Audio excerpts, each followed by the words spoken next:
Pak. Baik, ya.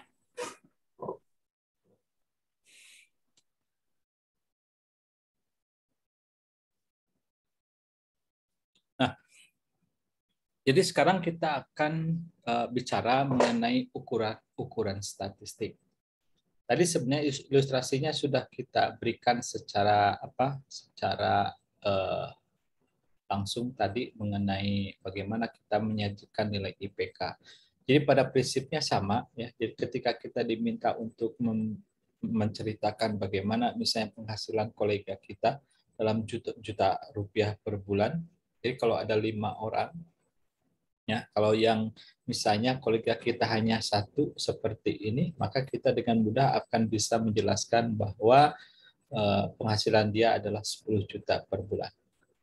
Nah, hanya kalau ada 2 orang, nanti biasanya dengan yang kedua ini, dia adalah 14 juta. Maka akan mulai muncul bagaimana, atau kita berpikir bagaimana cara yang terbaik untuk menampilkan atau menggambarkan penghasilan kedua orang ini dalam satu angka ataupun dalam satu nilai atau dalam satu ukuran. Nah, kalau ada 2 orang, yang satu 10 juta, yang satu 14 juta per bulan, bagaimana teman-teman akan menggambarkannya?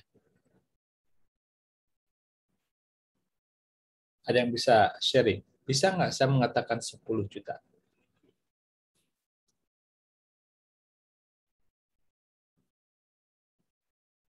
Ada? Rivo? Angka berapa yang akan dijadikan wakil untuk kedua orang ini?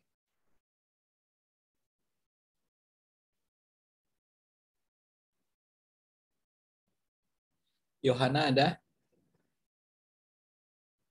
Ada, Pak.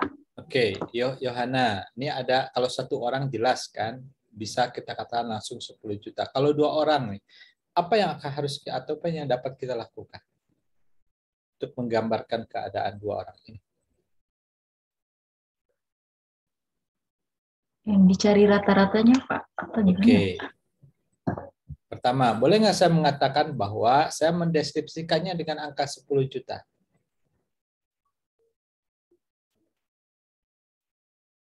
Boleh, Pak. Boleh. Kenapa boleh?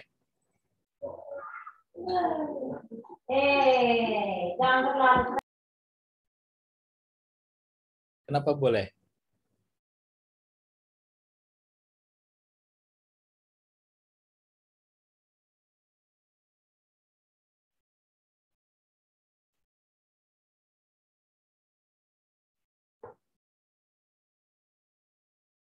Oke, kalau gitu saya beralih ke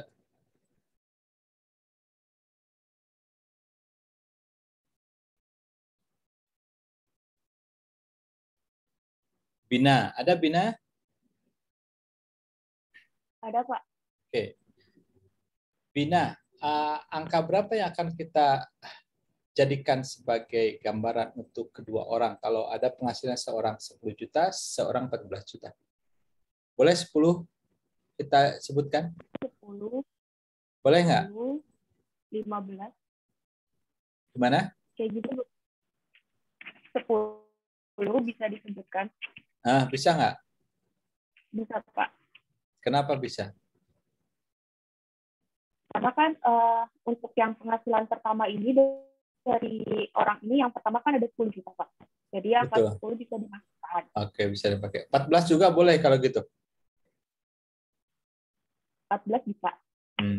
Oke, sekarang kalau saya pakai 10, apa kelemahannya? Kalau saya pakai 14, apa kelemahannya? Maksudnya kelemahan gimana ya, Pak? Kalau pakai angka 10, apa yang bisa mungkin terjadi?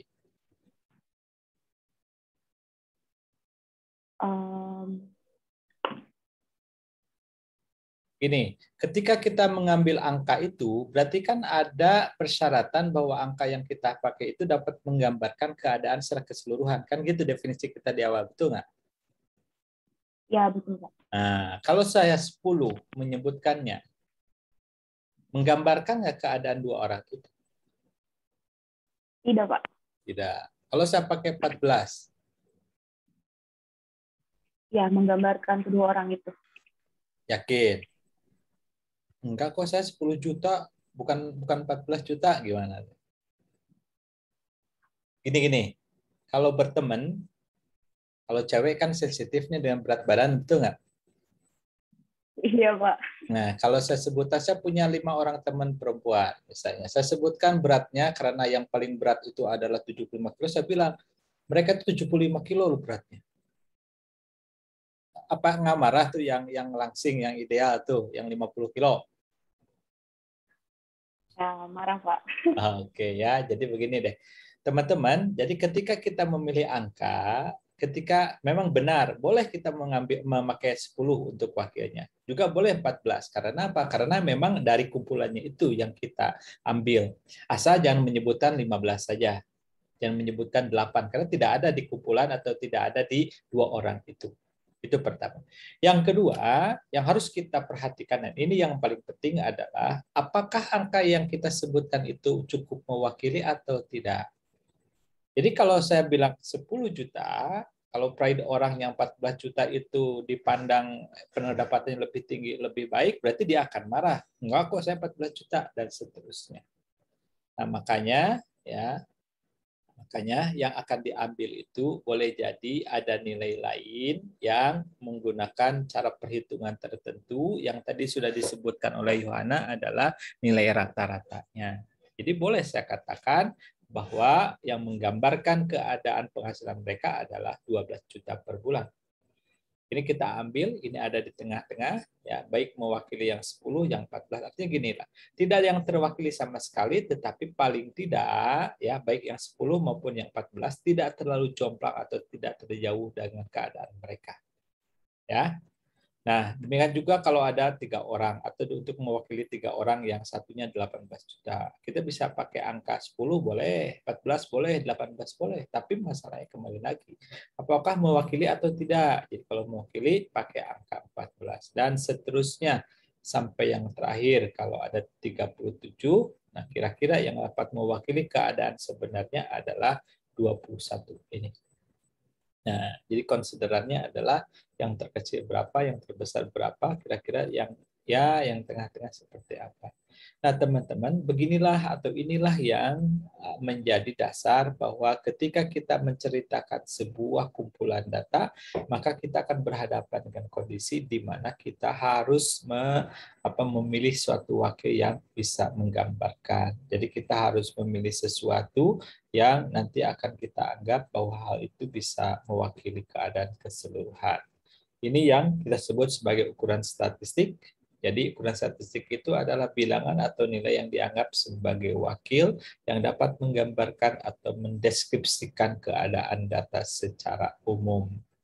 Ya boleh jadi tidak benar-benar persis atau tidak dapat menggambarkan keseluruhan, tapi paling tidak kita harus meminimalisir impact negatif yang diberikan. Apa tujuan dari menggunakan statistik ataupun menggunakan ukuran statistik ini? Tujuannya agar statistik itu atau statistik yang kita miliki lebih mudah dipahami dan lebih mudah dikomunikasikan. Oke, teman-teman, itu kira-kira alasan kenapa kita harus mencari ukuran-ukuran statistik yang pada intinya bahwa ukuran tersebut atau ukuran yang diperoleh tersebut harus mampu menggambarkan fenomena atau keadaan kumpulan data yang kita miliki. Nah, ukuran statistik itu ada gejala pusat, ada gejala letak, ada variasi atau keragaman, ada ukuran berbentuk-bentuk dan distribusi data, kemudian ada perbandingan atau indeks, ada ukuran hubungan. Kalau ukuran gejala pusat, kenapa disebut sebagai ukuran gejala pusat? Karena dia memiliki kecenderungan bahwa data ataupun nilai atau ukuran yang diperoleh itu memiliki kecenderungan berada di pusat kumpulan data. Kalau gejala letak, teman-teman, ini didasarkan atau karena pencariannya didasarkan kepada letak data di dalam kumpulannya, dan umumnya untuk gejala letak ini ada satu syarat mutlak yang harus dilakukan terlebih dahulu, bahwa data itu harus terurut atau harus diurutkan dari minimal yang paling minimal ke yang paling maksimal. Biasanya itu yang digunakan. Ukuran variasi atau keragaman ini adalah nilai yang menunjukkan tingkat keragaman atau sebaran data dalam kumpulannya. Jadi kalau nanti ukuran variasi semakin besar, biasanya itu menunjukkan bahwa kumpulan data yang kita miliki semakin beragam. Kalau bentuk distribusi ini menunjukkan nilai atau nilai yang menunjukkan bentuk distribusi yang dimiliki oleh kumpulan data, dan biasanya kita potret dari sisi apakah kumpulan data itu bersifat simetris atau tidak simetris. Kalau indeks itu adalah nilai yang menunjukkan tingkat perbandingan data yang kita amati atau yang kita teliti dibandingkan dengan salah satu angka ataupun kondisi pembanding lainnya. Ukuran hubungan kita akan pelajari biasanya di bagian akhir nanti sebelum selesai semester kita akan belajar salah satunya ada analisis regresi yang merupakan bagian dari ukuran hubungan. Ini adalah nilai ataupun ukuran yang menunjukkan tingkat keeratan atau hubungan antara satu kumpulan data dengan kumpulan data lainnya. Oke, ini akan kita pelajari. Nah, tapi yang lebih penting lagi, teman-teman, sebelum mencari atau menentukan ukuran-ukuran statistik ini, teman-teman harus memahami apa yang dimaksud dengan skala pengukuran. Nah, di dalam bagian ini, karena waktu kita juga sebenarnya sangat terbatas, maka saya tidak menjelaskan secara rinci untuk ukuran atau skala pengukuran ini, karena saya sudah memberikan link yang pertama untuk teman-teman pelajari terkait dengan skala pengukuran ini. Oke, siapa yang sudah mempelajarinya lewat link lewat video yang saya sampaikan? Erika Septiadinata. Iya, Oke. Pak. Skala pengukuran ada berapa? Belum pelajari, Pak. Oke, ya, belum dipelajari. Baik, nggak apa-apa. Ridwan Taufik. Ya, Pak. Skala pengukuran ada berapa? Yang sudah saya pelajari sih ada 4, Pak. Apa saja? Yang pertama itu skala nominal, ordinal, habis interval sama rasio. Good, betul. Kalau begitu, apa bedanya nominal sama ordinal? Kalau nominal itu apa ya? Dia itu bersifat klasifikasi, Pak. Terus di nominal juga nggak berlaku operasi matematika, Pak. Oke, good. Terus bedanya dengan ordinal? Kalau ordinal itu dia sudah berlaku operasi matematika yang lebih dari atau kurang dari, Pak. Oke. Nah, terus juga udah menunjukkan kualitas gitu. Urutan kualitas. Ya. Ya, oke. Ridwan, kalau begitu, jadi skala pengukuran itu apa definisinya? Kalau menurut saya, Pak, skala pengukuran itu tingkatan dari sebuah bilangan yang merupakan hasil pengukuran dari sebuah objek menggunakan suatu aturan tertentu. Oke.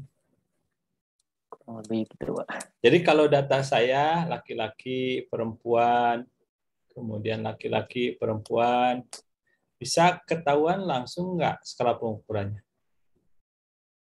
Bisa, Pak. Dari mana?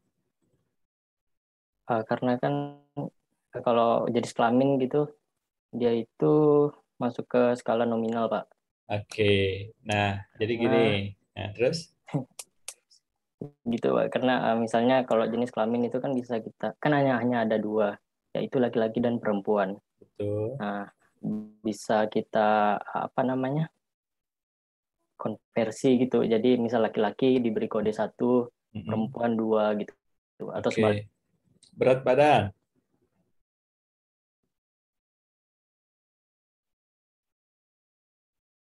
Berat badan apa? Halo? Kedengaran suara saya? Ridwan? Yang lain kedengaran suara saya? Oke, Sudah, Pak. berarti Ridwan yang hilang ya. Lo Fiona. Iya, Pak. Oke. Contoh atau contoh dari skala interval apa?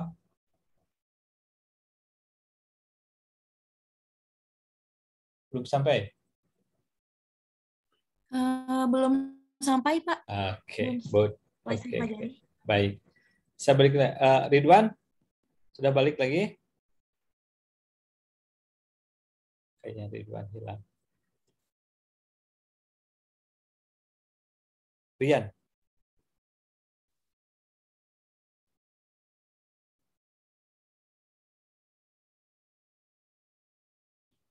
Oke, baik teman-teman. Jadi begini ya, yang akan saya tekankan adalah, jadi kita akan bisa berbicara mengenai skala pengukuran dengan lebih pasti ataupun lebih mantap apabila data yang kita miliki itu sudah kita rubah atau sudah kita coding dalam bentuk bilangan. Karena kan definisinya adalah derajat atau tingkatan dari bilangan.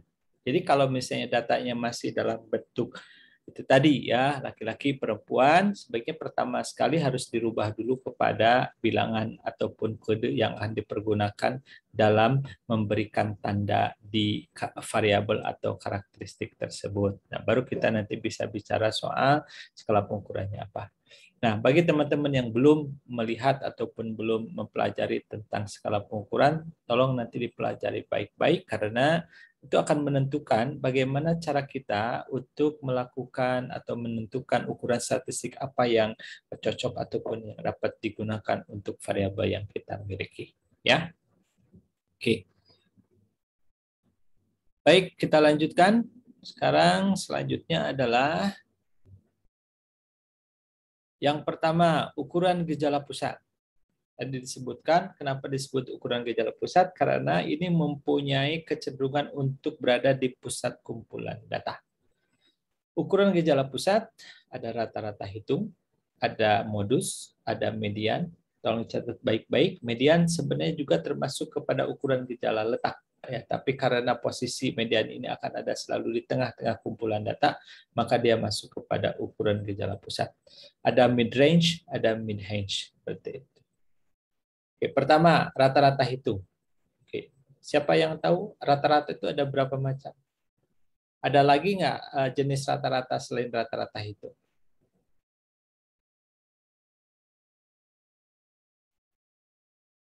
Ada?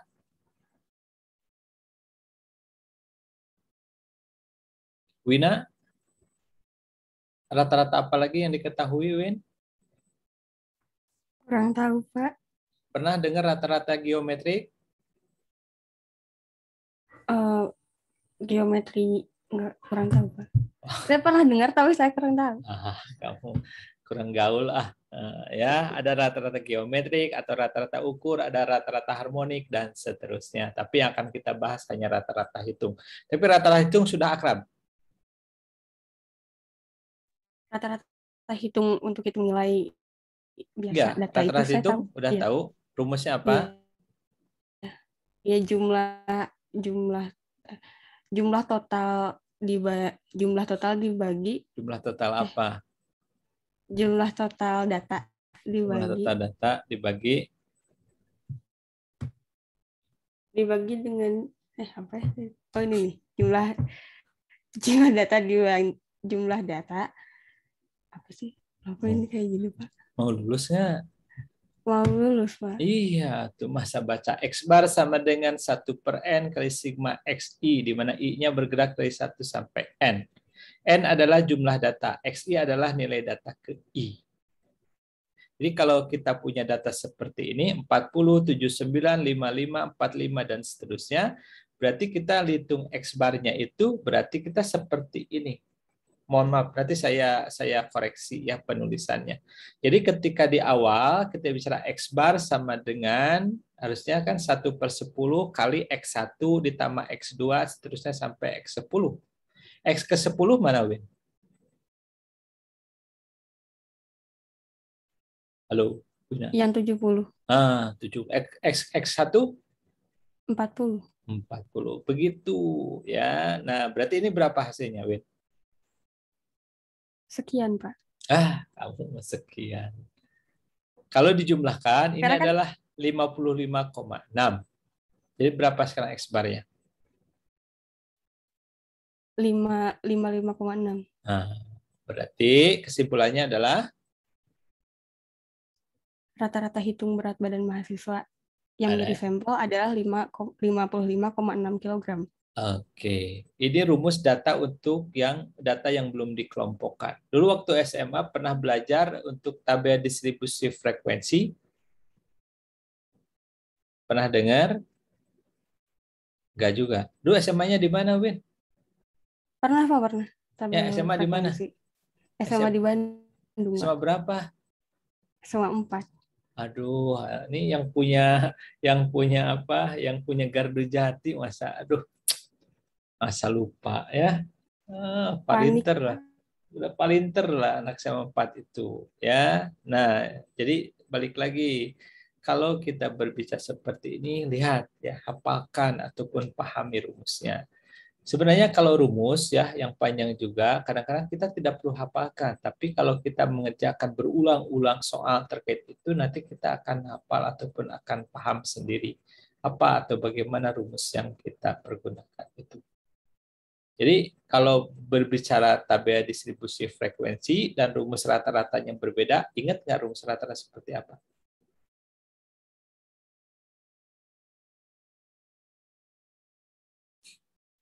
Win, halo? Ingat, Win? Enggak, Pak. Coba Eko Bagus bantuin. Gimana rumus untuk rata-rata dari data yang sudah dikelompokkan? Eko.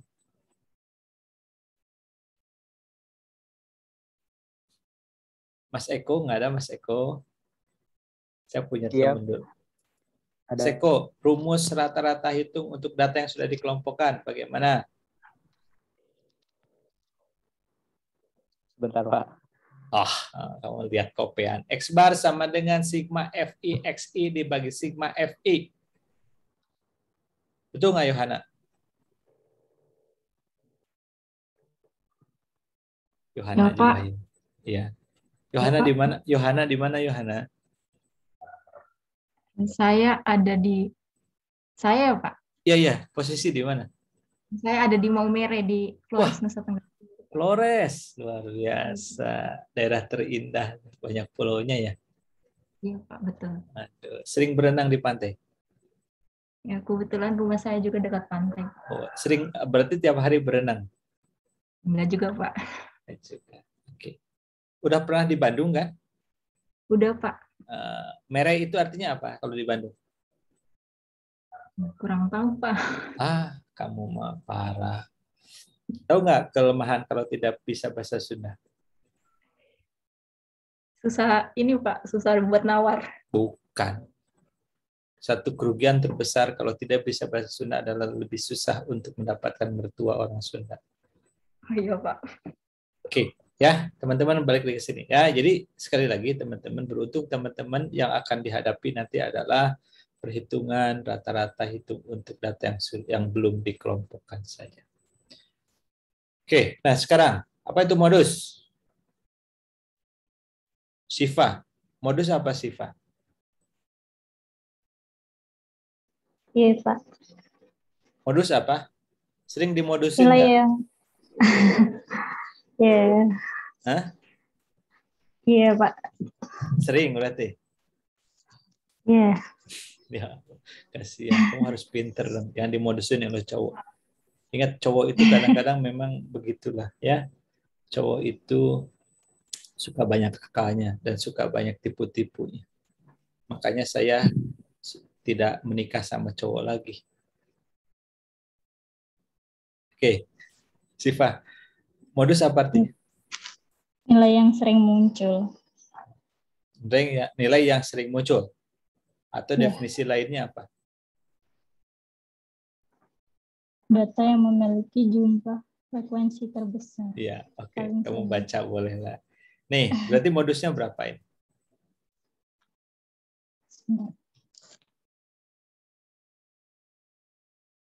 55. Dari mana kamu tahu? 55 muncul 2 kali. Nah, kamu harus begini ngerjainnya. Baru ketahuan. Jadi kita harus mentabulasi dulu nilai-nilai ini. Kalau pengerjaan yang sifatnya nyantai ataupun ada waktu. Tapi kalau kecepatan ya silahkan bisa dilihat langsung, disebutkan. Siva, nih saya nanya sekarang. Kalau misalnya nih yang tabel ini kan 55 ada 3 ya frekuensinya, betul nggak? Betul, Pak. Nah, kalau 45 juga 3, saya tanya modusnya berapa?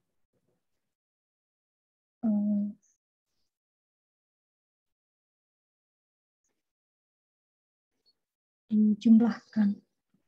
Dari mana rumusnya dijumlahkan? Kamu sama di mana? Di Pati. Pati. Pati itu Jawa Tengah. Jawa Tengah Utara kan? Oke. Iya. Kata siapa harus dijumlahkan? Jumlahkan gimana maksudnya? 45 tambah 55 gitu? Bukan, Pak. Sebentar saya lupa. Emang pernah belajar dulu di SMA? Iya. Oke. Jadi kalau 45 frekuensinya 3, kemudian 55 juga 3, modusnya berapa sananya? Tirta bisa jawab?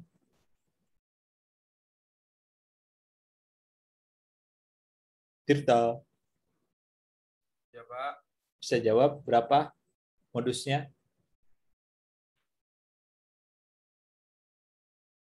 Modus yang ini, Pak. Kamu. Dengar tadi pertanyaan saya ke Siva?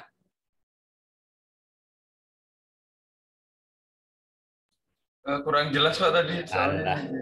Kamu. Oke. Rumona. Halo. Iya, Pak.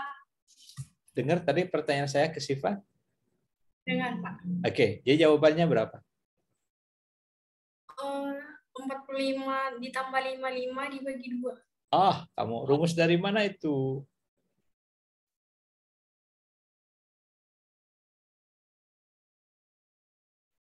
Halo, Rumona. Ya, Pak. Rumona di mana? Di Medan? Sekarang di Bogor, Pak. Di Bogor. Oke. Dari mana rumus 45 harus tambah 55 kalau begitu? Mencari rumus modus dari 45 sama 55. Siapa yang ngajarin sananya?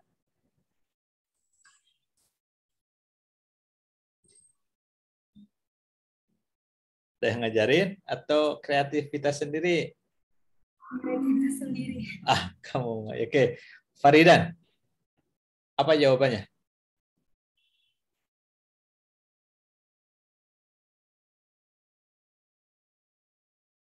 Hilang. Oke.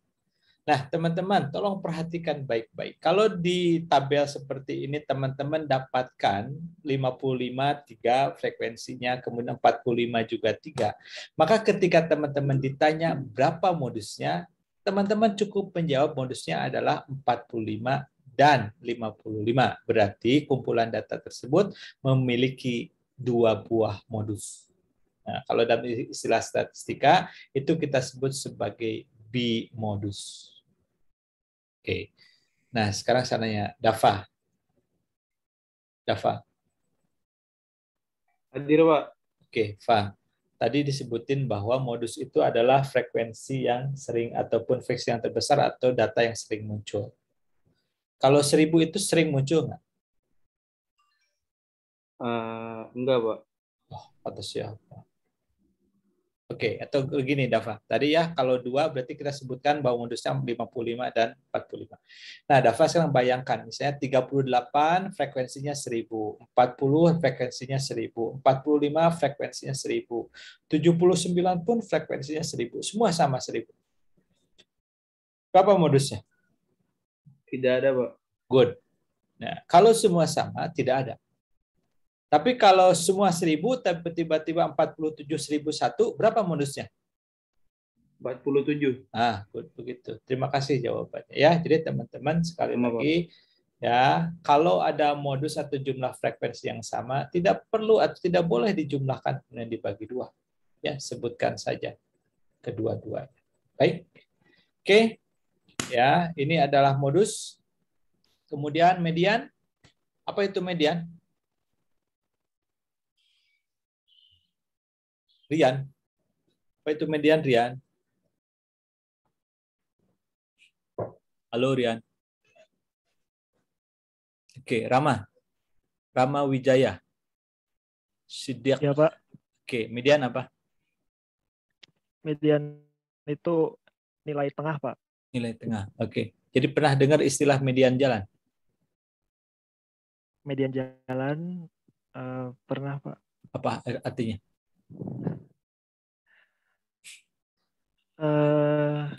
Suatu lupa, Ini Pak. Statistika Tapi pernah nanya dengar, mediannya. Pak. Oke, median jalan itu adalah garis kan atau pembatas yang membagi jalan menjadi berapa bagian? Dua bagian. Kalau jalannya 12 meter berarti dibagi dua menjadi berapa? 6. Nah, 6. Ada nggak median jalan yang membagi 1 meter ke kiri, yang ke kanannya 11 meter? Ada yang gitu nggak? Ada, Pak. Ada. Seperti apa? Berarti nggak adil kalau gitu, mah. Ya, Pak, tidak ada, Pak. Tidak ada. Nah, jadi kalau median itu adalah nilai yang akan membagi kumpulan data menjadi dua bagian sama besar. Rumusnya ini. Besar. Ya, jadi median itu adalah data ke n+1/2. Ya, saya termasuk yang mengambil mazhab bahwa untuk perhitungan median tidak perlu mengidentifikasi jumlah data genap atau ganjil. Ya, jadi rumus ini bisa dipakai. Perhatikan,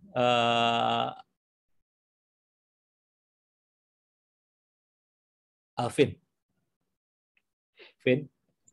Ya, Pak. Jumlah datanya berapa, Vin? 10, Pak. 10. Ya, kalau 10 ada kemungkinan nilainya di luar kumpulan data ini, benar nggak? Betul. Kalau ganjil, dapat dipastikan nggak akan selalu dari kumpulan data itu? Pasti dapat tengahnya. Oke, good. Ya, untuk ini coba lihat sekarang. Alvin lihat ya. Jadi kita dari maksimum ke minimum ini membagi data menjadi kumpulan data menjadi dua bagian sama besar 50% 50%. Ya. Nah, berarti ini kita lihat berapa titik tengahnya, Vin? Data ke berapa? 55 itu, Pak. Data ke berapa? 55 betul. 5 sama 6 di tengah-tengahnya, Pak. Ya, berapa? Data ke berapa jadinya, urutan ke berapa? Urutan ke 5,5. Nah, 5,5 lah kita bilang ya. Nah, sudah diajarkan belum bagaimana cara menguraikan data ke 5,5? Lupa, Pak. Oke, data ke 5,5 artinya data yang sudah lewat dari data ke-5 yaitu 55 tetapi belum nyampe data ke-6, betul? Oke, berarti ini penguraiannya adalah data ke-5 ditambah setengah kali selisih data ke-6 dengan data ke-5. Karena semuanya sama 55, maka jawabannya jadi berapa? 55. Jadi dengan demikian tetap angkanya yang ada dari kumpulan ini. Tapi kalau misalnya data kumpulannya adalah yang ke-5 itu 55, yang ke-6 itu 57, berarti median kita peroleh berapa? 56. 56. Ada nggak 56 misalnya di kumpulan? Nggak ada. Nggak ada. Makanya itu maknanya bahwa kalau genap bisa saja muncul data baru di luar data yang sudah ada. Oke, teman-teman, yang paling penting adalah teman-teman bisa atau memahami bahwa median ini adalah untuk kepentingan atau nilai yang akan membagi kumpulan data menjadi dua bagian sama besar. Baik, ada kemudian mid range. Atau apa itu mid range? Ada yang dengar mid-range apa? Mid-range adalah, ingat, ada yang pernah dengar tentang range? Range itu apa? Kalau range apa? Muhammad Riza. Muhammad Riza ya. Ya. Ya, Muhammad Pak. Riza. Oke. Riza. Kalau range itu apa? Rentang, Pak. Rentang. Good. Rumusnya? Bentar. Data terbesar kurangi data terkecil, Pak. Tuh, kali kalau range didasarkan kepada data terbesar dan data terkecil, maka mid range pun sama didasarkan kepada data terbesar dan data terkecil. Ini rumusnya.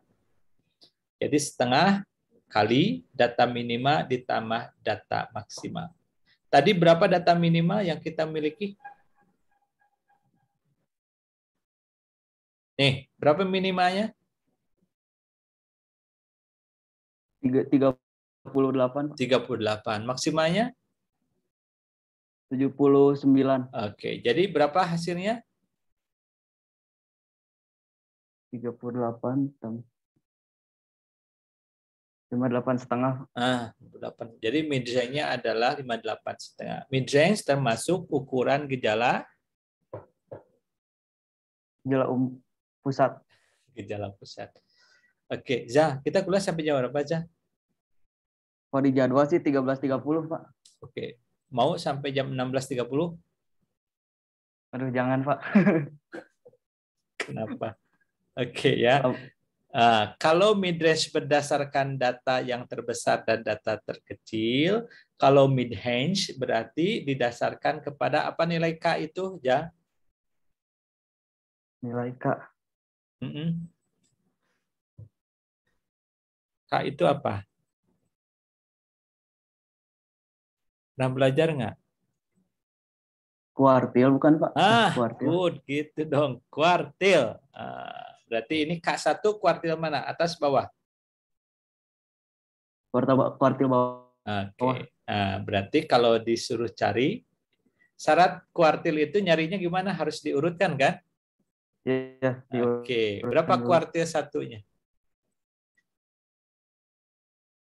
Kuartil 1.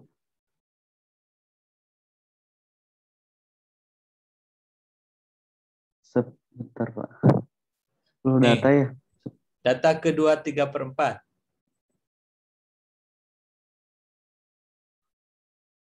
Nih, ini kuartil 3-nya. Oh iya. Jadi sekarang berapa nilai mid range-nya?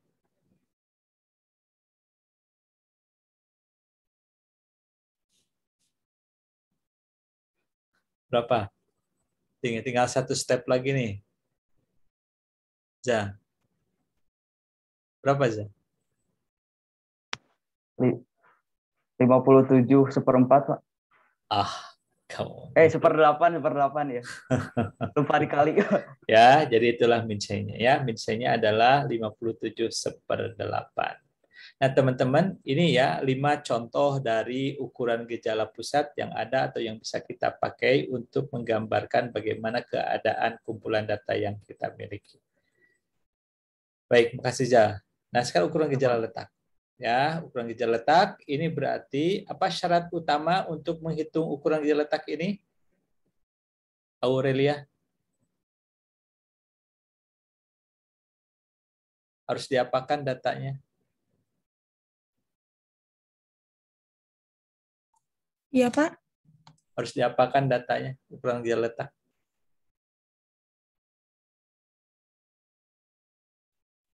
Diurutkan. Diurutkan. Oke, betul. Oke. Nih, lihat sekarang median. Ini median tadi sudah kan kita pelajari atau sudah kita singgung. Jadi median itu adalah nilai yang akan membagi kumpulan data menjadi berapa bagian? Menjadi 2 bagian sama besar. 50% di sebelah kiri median dan 50% di kanan median. Jadi jumlah statistik yang kita cari ketika mencari median ada berapa jumlah statistiknya? Ada berapa statistik yang dicari untuk mencari median? 1. Ya, hanya median saja. Rumusnya bagaimana tadi? Ada yang masih ingat rumusnya bagaimana?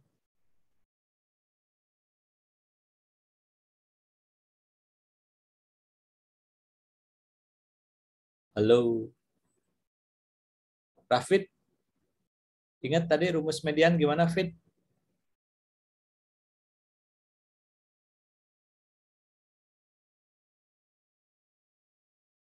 Ardi Fadilah.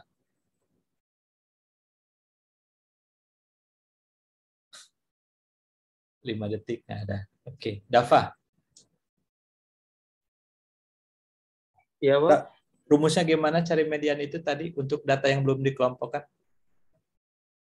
Jumlah total data ditambah 1 dibagi 2, Pak.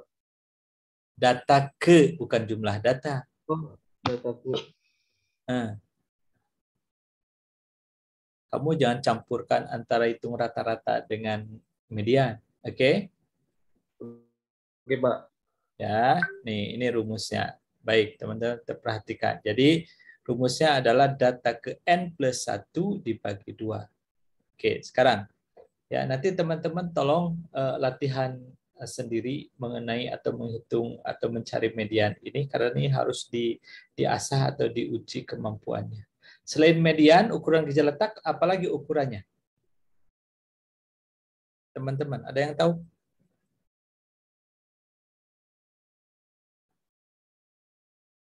Tirta Lasmana?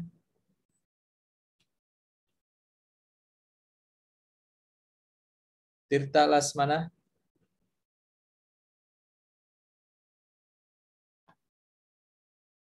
Halo? Ini banyak yang ketiduran kayaknya.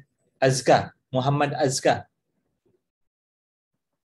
Ya, ada, Pak. Oke. Selain median, apalagi ukuran gejala letak? Kuartil, Pak. Ya, kuartil, perhatikan. Kuartil akan membagi kumpulan data menjadi berapa bagian? 4 bagian. Good, 4 bagian. Berarti kita nanti akan punya bagian-bagian jumlahnya berapa persen masing-masing? 25%. Oke, nah kalau kuartil membagi 4 bagian, jumlah statistik yang kita cari berapa?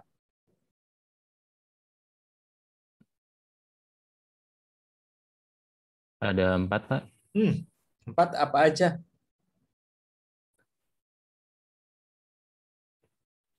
Kuartil 1, kuartil 2, kuartil 3, kuartil 4, Pak. Ada kuartil 4? Ada 3 buah. Ada kuartil 1 iya. atau kuartil bawah, ada kuartil 2 sama dengan median, ada kuartil atas atau kuartil 3. Oke. Azka, perhatikan. Tadi ketika kita menghitung median, pembagi di N plus 1-nya berapa? N plus 1 per 2. Nah, 2 ya. Karena apa? Karena kita akan membagi kumpulan data itu menjadi berapa bagian? Menjadi 2 bagian. 2 bagian. Sekarang kalau kuartil dibagi menjadi 4 bagian. Jadi pembaginya berapa sekarang? N plus 1 per 4, Pak. Good. Oke, dan kita akan mencari kuartil, dan kuartil ke II-nya ada berapa? I-nya ada 4, Pak. Terus, 4 lagi, balik lagi. I-nya ada 3. Oh iya, ada 3, Pak. Oke, karena belum lulus, saya tanya lagi. Setelah kuartil apa? Pak? Apa? Setelah kuartil apa? Selain median dan kuartil ya, Pak? Pernah dengar namanya ini? Oh iya, desil, Pak. Lupa, Pak, kalau desil. Desil membagi berapa bagian daerahnya? Kalau untuk desil saya lupa, Pak, maaf. Berapa nih?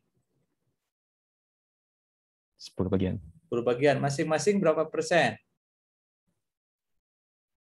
10%, Pak. 10%. Oke.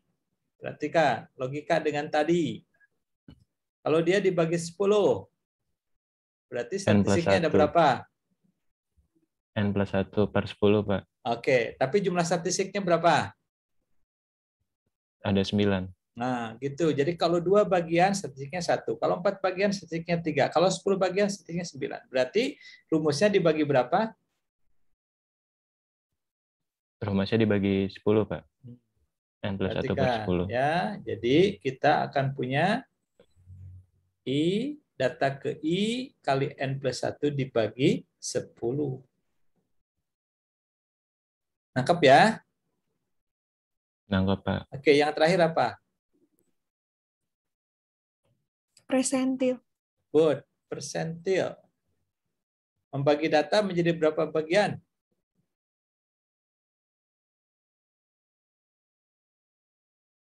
100.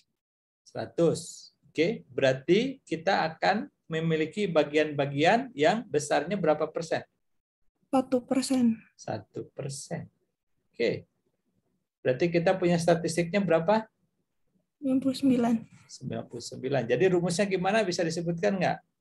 Tanpa kita data ke I. Data ke dalam kurung N plus 1 per 99. Push. Per 100. Per 100.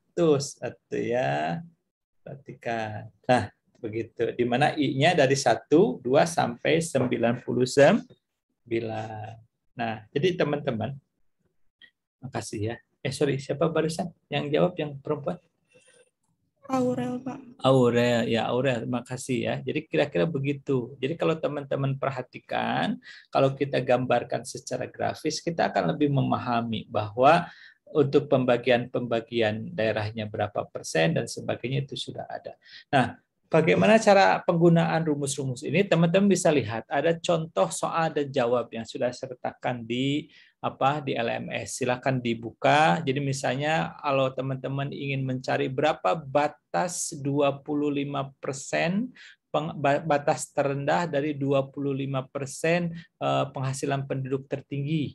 Nah, maka kita pasti akan mencari nilainya adalah kuartil karena dia 25% perhitungannya, atau kalau nggak bisa juga dicari dengan persentil. Nah, hanya masalahnya nanti untuk menentukan apakah ini K1, apakah K3, silahkan nanti didalami lagi. Di contoh yang saya berikan sudah ada. Ya. Oke, ada pertanyaan mengenai persentil ini? Atau ukuran gizi letak secara keseluruhan ini? Adakah teman-teman? Kita sampai jam berapa kuliah? Kalau nggak ada yang jawab, setengah 12.30. Kalau nggak ada yang jawab, tadinya saya teruskan saja. Oke, baik ya. Sampai sini ada pertanyaan, teman-teman? Sudah, Pak. Sudah, oke, baik ya. Cukup, sekarang ukuran keragaman atau variasi. Ukuran keragaman atau variasi ini sekali lagi contoh yang saya berikan ada range atau jangkauan. Ini sudah umum, tadi sudah disebutkan juga ya oleh, saya lupa lagi. Sorry. Oleh Azka kalau nggak salah ya. Oke, ada range jangkauan, kemudian ada jangkauan antar kuartil, ada simpangan kuartil, ada rata-rata simpangan, ada rata-rata simpangan sudah dipelajari juga waktu di SMA oleh teman-teman. Ada simpangan baku atau varians, ya nanti suatu saat kita akan bertemu itu, tapi mungkin tidak sekarang. Kemudian ini ada angka baku Z dan juga ada koefisien variasi. Nah, teman-teman yang akan saya perhatikan atau yang akan saya tegaskan bahwa kecuali untuk angka baku Z, jadi nilai untuk variasi atau keragam ini tidak boleh negatif. Jadi harus paling kecil 0 ya. Tapi kalau angka baku lain ceritanya. Jadi teman-teman bisa melihat rumus Z sama dengan XI min X bar dibagi sigma atau dibagi S nanti ada ya. Itu untuk angka baku. Nah, jadi angka baku masih memungkinkan nilainya negatif. Tapi di luar itu nilai-nilai yang dihasilkan oleh ukuran variasi itu akan berharga negatif. Tidak boleh berharga negatif. Dan yang penting lagi, semakin besar nilai keragamannya ataupun nilai hitungan yang kita peroleh berarti menunjukkan bahwa data yang kita miliki kumpulannya semakin heterogen. Oke. Ini saya akan tunjukkan saja, ini yang jangkauan antar kuartil, rumusnya disebut juga sebagai interquartile range. Ini perlu saya tekankan karena angka ini akan dipakai untuk menentukan ataupun untuk membuat diagram kotak. Ya, rumusnya IQR itu adalah Q3 dikurangi Q1. Jadi kalau teman-teman disuruh menghitung berapa interquartile range untuk data yang tadi, ini adalah hasilnya 26/3/4. Dari mana? Berarti di sini adalah 70,5 dikurangi 43/3/4. Biar mudah diwujudkan 3/4 karena yang belakang lebih besar, berarti kita rubah menjadi 69 6/4 dikurangi 43 per 4. Hasilnya adalah 26 3/4. Ya. Nah, ini catatan untuk bentuk distribusi. Jadi bentuk distribusi itu segaris besar ada dua, ada yang simetris, ada yang tidak simetris. Simetris itu jika dia X-barnya sama dengan median. Sedangkan yang tidak simetris ada terbagi dua, ada yang disebut dengan right skew atau sebaran positif, ada yang left skew atau sebaran negatif. Sebaran positif terjadi apabila X-bar lebih besar daripada median. Atau yang satu lagi left skew itu apabila X-bar lebih kecil daripada median. Nah, gambarnya kalau yang simetris itu begini. Ya, jadi median, modus, rata-rata itu bisa ada di satu titik, yaitu di tengah-tengah. Kalau yang tidak simetris, dia bisa menumpuk di kiri atau kita sebut sebagai right skew.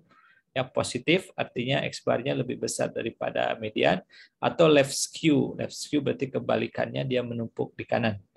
Ya, di mana nilai X-barnya lebih kecil daripada median. Nah, teman-teman, ini yang paling penting lagi. Sekali lagi tadi sudah saya sebutkan, teman-teman harus paham sekali skala pengukuran dari data yang kita miliki. Karena apa? Seperti ini jenis kelamin. Saya tanyakan, apakah kita bisa menghitungnya di variabel jenis kelamin? Bisa. Misalnya apa? Persentase jumlah responden yang memiliki klasifikasi 1, berapa persen? Dari mana? Berarti hitung berapa jumlah satunya dibagi dengan 250, karena jumlah respondennya 250. Jadi ini dapat dihitung persentasenya. Kelas income, jadi income dihitungnya berdasarkan interval, misalnya lebih kurang dari 5 juta, ini diklasifikasikan 1, 5 juta sampai 10 juta, katakanlah diklasifikasikan 2, dan lebih dari 10 juta diklasifikasikan 3. Maka dengan demikian, kita pun bisa menghitung persentasenya. Rasa, ya rasa itu bolehlah perasaan yang mungkin ya, sedih, gembira, dan sebagainya. Ini pun bisa kita lihat, cari persentasenya. Apakah jumlah anak bisa dicari persentasenya? Bisa. Berapa jumlah keluarga yang tidak memiliki anak? Jadi tinggal nanti jumlahkan angka nolnya saja, berapa dibagi 250. Apakah kita dapat menghitung modusnya? Jenis kelamin dapat, kelas income juga dapat, rasa juga dapat, jumlah anak dapat. Dapatkah kita hitung rata-rata hitungnya? Jenis kelamin nggak bisa. Karena kita nggak mungkin menjumlahkan misalnya 1 ditambah 2 ditambah 2 seterusnya sampai ditambah 1 dibagi 250. Nggak bisa begitu. Karena apa? Karena ingat, coba jenis kelamin ini pastinya skala pengukurannya adalah nominal. Kalau nominal, operasi matematik apapun tidak dapat dijalankan. Kelas income juga nggak bisa dicari rata-rata hitungnya. Rasa juga sama, ya. Tapi yang bisa kita cari hanya ada di jumlah anak. Ini bisa dirata-ratakan karena nilai ataupun angka yang dipergunakan di dalam jumlah anak itu adalah angka ataupun data yang berbentuk skala pengukurannya adalah rasio. Oke, ya, itu yang penting teman-teman dipahami, tolong ya. Nah, ingat teman-teman bahwa penyajian data itu bisa numerik ataupun non-numerik. Ini yang numerik. Tadi yang 6 itu, dan ini yang non-numerik, ya. Ada tabel, diagram batang, ada lingkaran, dan seterusnya, sampai ada diagram data deret waktu. Nah, saya akan menunjukkan, jadi videonya sudah ada, silahkan nanti dipelajari tentang diagram batang dan daun. Ini yang paling sederhana untuk penyajian data, tetapi kita tidak akan kehilangan data detail meskipun sudah disajikan di dalam bentuk rekapan seperti ini. Kenapa? Karena kita masih bisa atau masih mampu untuk mengidentifikasi data-data detail di diagram batang dan daun. Nah, untuk membuat diagram batang dan daun, kita tulis stem dan leaf, ya. Jadi kita buat garis berpotongan seperti ini. Ini adalah tempat untuk angka satuan di leaf, sedangkan di stemnya adalah untuk angka yang bersifat puluhan atau ratusan. Bagaimana cara memindahkannya? Perhatikan, teman-teman. Kalau kita punya 20 data seperti ini, langkah pertama yang harus kita cari adalah tentukan angka yang paling kecil, yaitu 57. Kalau kita hanya punya seperti ini, berarti kita pindahkan angka 57 ini. Bagaimana caranya? Simpan 5 di stem, 7 di leaf. Artinya kalau ada data seperti ini di stem and leaf diagram, ini sudah kita baca datanya adalah 57. Selanjutnya apa yang kita cari? Ya bisa saja teman-teman mencari yang lebih besar ataupun yang lebih besar dari 57. Setelah 57 berapa? Nah, 58. Misalnya teman-teman pindahkan, silakan. Tapi rasanya itu tidak akan lebih mudah apabila kita cari dulu nilai yang paling maksimal. Ya, 98. Berarti kita bisa tuliskan di stemnya itu 5, 6, 7, 8, 9. Jadi kita harus menuliskan angka secara lengkap.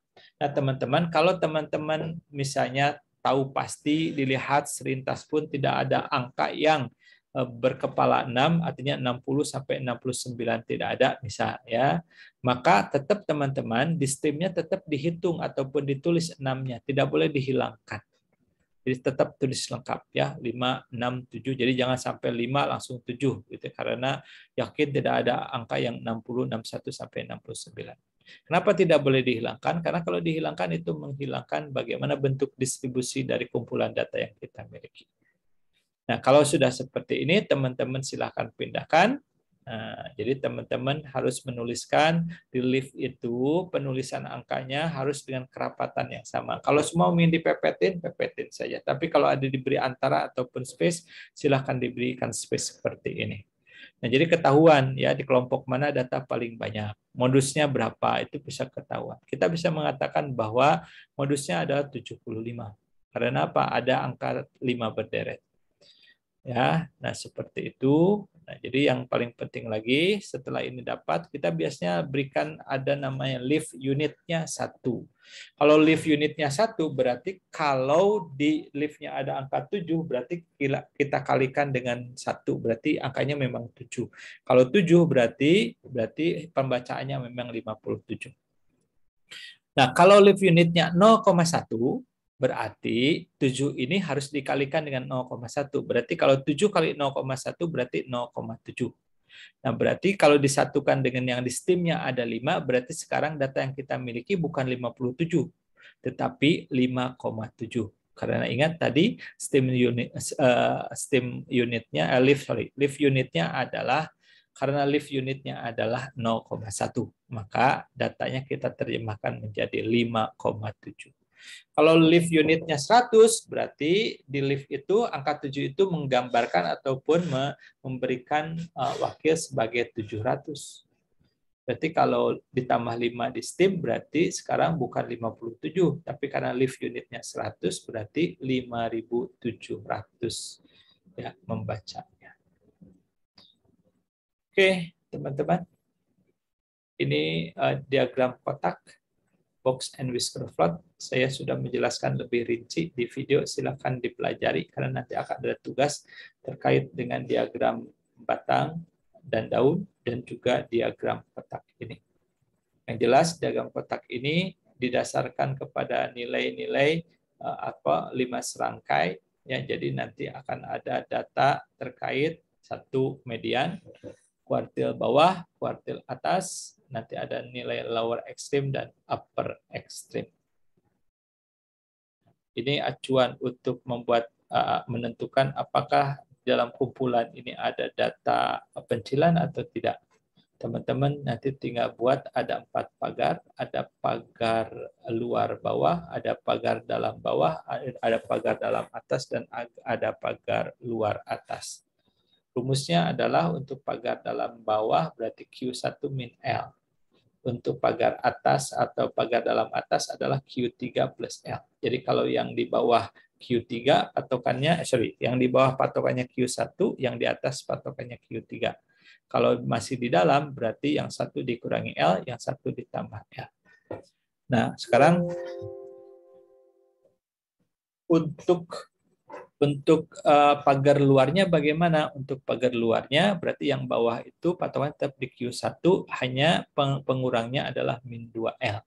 Jadi dengan demikian di pagar atas pasti acuannya tetap Q3, tetapi penambahnya bukan L, tetapi penambahnya adalah 2L. Nah, mana data yang dikategorikan sebagai data pencilan? Apabila data jatuh di daerah kedua ini ya, bisa di pencilan dalam atau bisa di pencilan luar. Ya, jadi di kumpulan data ini akan ada dua daerah pencilan di bawah dan di atas. Kemudian di bawah ada pencilan dalam, ada pencilan luar. Di atas pun sama, ada pencilan dalam, ada pencilan luar. Intinya, kalau data tersebut masuk ke pencilan dalam atau pencilan luar, maka dia didefinisikan sebagai data pencilan. Demikian juga untuk kasus yang di atas. Ketika dia lebih besar dari Q1 plus L, maka dia termasuk pencilan. Resikonya apa kalau data pencilan? Kalau data pencilan berarti tidak boleh digambarkan menjadi diagram kotak ini. Jadi lower extreme itu benar-benar harus data yang memang terlepas atau terbebas dari status dia sebagai data pencilan. Dengan kata lain, kalau data pencilan tidak boleh dijadikan sebagai lower extreme kalau di bawah. Kalau di atas pun sama. Ya, data pencilan atas tidak boleh kita jadikan sebagai upper extreme. L-nya dapat teman-teman cari 1,5 kali Q3 min Q1. Ingat tadi Q3 min Q1 adalah interquartile range. Ya, ini jangkauan antar kuartil. Oke, baik teman-teman. Itu yang bisa saya sampaikan. Ya, jadi mohon maaf kalau terlalu ngebut karena memang datanya banyak yang harus disampaikan ataupun yang diberikan. Tapi sekali lagi tolong pelajari video terkait dengan pembuatan diagram batang dan daun, dan juga yang kedua adalah tentang diagram kotak. Ya, dan juga di depan harus pelajari, pahami juga tentang skala pengukuran. Baik teman-teman, silakan kalau ada pertanyaan. Jadi mohon bersabar ya, mohon kita akan selalu bertemu setiap weekend, setiap hari Sabtu untuk belajar PropStat, hitung-hitung bermalam mingguan lah ya. Dan saya selalu bersabar akan menunggu teman-teman di sini. Silakan kalau ada pertanyaan. Oke, ada? Wina, ada pertanyaan, Win? Enggak ada Pak, tapi saya belum paham tentang yang tadi, diagram yang tadi. Yang mana? Diagram batang dan daun? Yang lift, ya yang itu. Oke, ya ada nanti di videonya silahkan dipelajari baik-baik aja ya. Oke. Ya, terima kasih. Nanti kalau perlu Pak. kita buat forum atau buat diskusi juga lah ya. Tapi mungkin nggak siang kalau nanti Anggika ya, atau silahkan nanti ketua kelas untuk menyusun kalau memang perlu ada diskusi kecil ataupun yang lebih teknis silahkan. Oke, silahkan. Ada pertanyaan lain? Baik teman-teman, kalau tadi kita diingatkan oleh Maudi Ayunda supaya terus semangat kuliah, ya jangan ada penyesalan di akhir nanti. Nah, sekarang saya akan sampaikan bahwa saya akan selalu menunggu teman-teman di setiap hari Sabtu untuk diskusi statistika. Jadi mohon silahkan diresapi lagu berikut ini. Tapi sebelum itu mohon maaf kalau ada segala kesalahan atau kekurangan dalam penyampaian. Mudah-mudahan ke depan kita bisa lebih baik lagi dalam mempelajari dan memahami statistika ini. Assalamualaikum warahmatullahi wabarakatuh.